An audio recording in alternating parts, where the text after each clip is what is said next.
La perspective à un point de fuite, c'est ce qu'il y a de plus simple à mettre en place quand vous n'êtes pas habitué à faire des perspectives, et que vous n'avez pas forcément beaucoup d'espace comme moi là j'avais.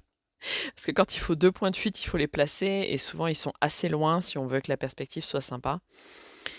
La perspective à un point de fuite, l'avantage c'est que vous avez un point. Là, je l'avais mis à peu près au niveau du cou ou du buste, du personnage et en fait, on fait tout tracer là-dessus et c'est beaucoup plus simple.